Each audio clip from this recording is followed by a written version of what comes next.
Halo Ibu dan teman-teman sekalian, bersama saya Kadir Santa Monika Marbun dengan NIM 10202211 Prodi Manajemen Informasi Kesehatan.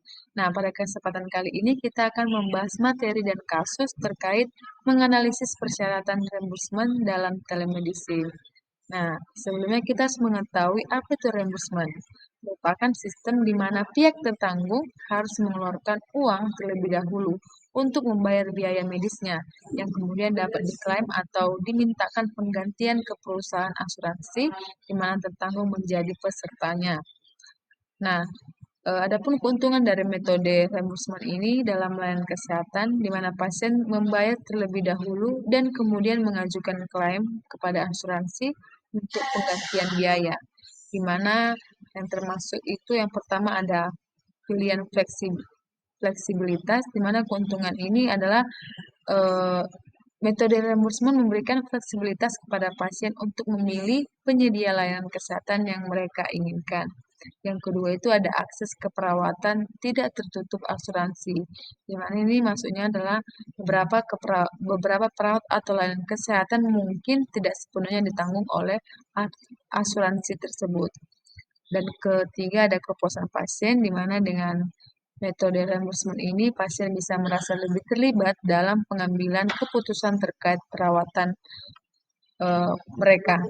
Lalu ada yang keempat layanan internasional, di mana ini lebih cocok untuk perawatan di luar negeri atau ketika pasien tinggal di wilayah yang tidak memiliki jaringan penyedia asuransi. Dan yang terakhir adalah rincian biaya yang lebih jelas. Nah, pasien dapat lebih jelas memahami rincian biaya, perawatan, dan pemeriksaan yang mereka terima. Nah, selain itu juga ada jenis-jenis reimbursement ini. Yang pertama, asuransi istilah reimbursement. Jadi istilah yang umum dalam dunia asuransi biasanya reimbursement. Ini diajukan oleh pemegang polis ketika membutuhkan tindakan medis dan tidak sempat untuk menghubungi pihak asuransi, sehingga biaya perawatan harus ditanggung sendiri terlebih dahulu. Kemudian dapat mengajukan penggantian kepada perusahaan asuransi. Lalu yang kedua, pajak reimbursement. Ini umum digunakan dalam proses pembayaran pajak. Sebagian pajak mendapatkan akan dipotong sebelum gaji diberikan. Apabila karyawan sudah membayar pajak, maka mereka bisa mengajukan reimbursement-nya. Yang ketiga adalah legal. Jenis reimbursement ini disebut juga dengan tunjangan, di mana hakim mengungkapkan bahwa reimbursement adalah suatu pembayaran pengganti waktu dan uang yang digunakan pada prospek dan perkembangan keuangan. Dikutip dari Ghazali tahun 2023. Nah, ada juga metode pembayaran reimbursement di mana metode ini memberikan manfaat penggantian biaya pengobatan sesuai dengan tagihan rumah sakit. Ada beberapa ciri-ciri metode pembayaran reimbursement, yaitu yang pertama ada biaya pengobatan ditanggung nasabah terlebih dahulu, di mana karena metode reimbursement atau penggantian artinya nasabah atau tertanggung akan menanggulangi terlebih dahulu biaya perawatan rumah sakit, baru kemudian mengajukan klaim penggantian ke perusahaan asuransi. Yang kedua, memberikan penggantian biaya pengobatan sesuai plafon.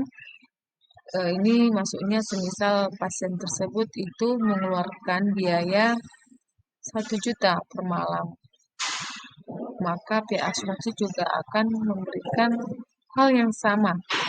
Lalu yang ketiga dapat dilakukan di rumah sakit mana saja. Nah, ini juga berlaku di setiap rumah sakit.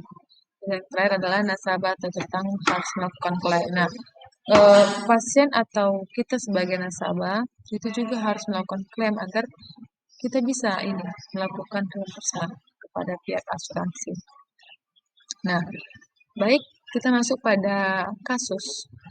Mana kasus yang pertama adalah sebuah klinik menyediakan layanan telemedicine berupa konsultasi video antara dokter umum dan pasien, di mana pasien menggunakan BPJS Kesehatan dan ingin klaim reimbursement atas layanan tersebut. Namun ketika melakukan pengajuan klaim ditolak dengan alasan dokumen tidak lengkap. Setelah ditelusuri, ternyata klinik tidak mengunggah rekam medis digital yang memuat diagnosis dan rencana terapi secara lengkap. Nah, yang menjadi pertanyaan dari kasus yang pertama itu adalah apa penyebab utama klaim reimbursement ditolak? Nah, ini sangat sudah jelas ya teman-teman. Nah, pada opsi yang pertama ada layanan telemedicine tidak diizinkan untuk pasien BPJS. B. Dokter tidak memiliki SIP. C. Dokumen rekam medis digital tidak lengkap. D. Konsultasi dilakukan melalui telepon bukan video. Dan E. Pasien tidak melakukan pembayaran di muka. Tentu ini jawaban dari kasus yang pertama ini adalah C ya teman-teman. Dokumen rekam medis digital tidak lengkap. Ini tentunya akan menyebabkan penolakan ketika melakukan klaim pada pihak asuransi. Nah, dalam sistem reimbursement telemedicine, kelengkapan rekam medis digital termasuk diagnosis, terapi, dan bukti layanan merupakan syarat administratif yang wajib dilaporkan. Nah, tanpa dokumen lengkap, klaim tidak dapat diverifikasi. Ini cukup jelas ya teman-teman, karena kalau kita melakukan klaim reimbursement itu kita harus melengkapi semua persyaratan yang akan kita lakukan sehingga tidak ada penolakan ketika melakukan klaim reimbursement.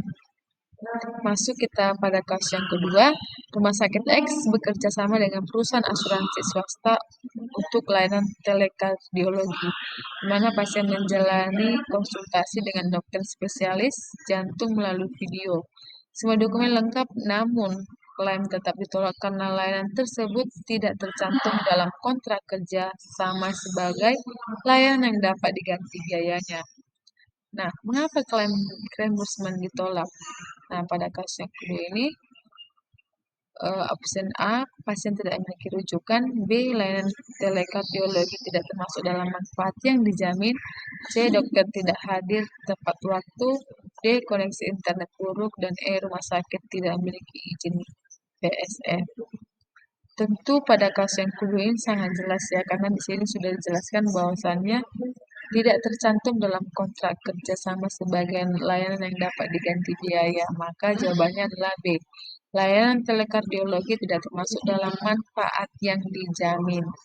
Karena reimbursement sangat bergantung pada daftar manfaat atau benefit coverage yang disetujui antara fasilitas kesehatan dan penyedia asuransi. Nah, jika layanan tidak tercantum dalam kontrak, maka tidak dapat diganti biaya meskipun dokumentasi lengkap. Ini juga sangat jelas ya teman-teman, karena memang tidak ada tercantum dalam kontrak kerjasama pada layanan yang telah dijelaskan, sehingga tidak dapat melakukan reimbursement. Nah, selanjutnya kita masuk pada kasus yang ketiga. Seorang pasien melakukan konsultasi telemedicine terkait penyakit kulit melalui platform resmi rumah sakit. Dokter memberikan diagnosis dan resep elektronik pasien, kemudian mengajukan klaim reimbursement ke asuransi swasta. Tetapi permohonan ditolak karena dokter belum memiliki STR yang masih berlaku. Apa alasan utama penolakan klaim? A. Pasien tidak menebus resep. B. Dokter tidak memiliki STR aktif. C. Waktu konsultasi kurang dari 15 menit. D. Resep elektronik tidak diberikan. Dan E. Platform telemedicine tidak terverifikasi. Pada kasus yang ketiga ini sudah dijelaskan bahwasannya dokter tersebut tidak memiliki STR aktif. Maka jawabannya adalah B. Nah, dalam klaim telemedicine, keberlakuan izin praktek tenaga kesehatan atau dokter yang memiliki STR adalah syarat legal yang harus dipenuhi. Nah, jika tenaga medis tidak memiliki STR aktif, layanan dianggap tidak valid sehingga klaim ditolak oleh pihak asuransi. Nah, untuk STR ini sangat penting ya teman-teman, karena kalau STR-nya tidak aktif, maka akan terjadi seperti kasus tersebut, terjadinya penolakan reimbursement. Baiklah, demikianlah materi dan kasus terkait materi menganalisis persyaratan reimbursement dalam telemedicine.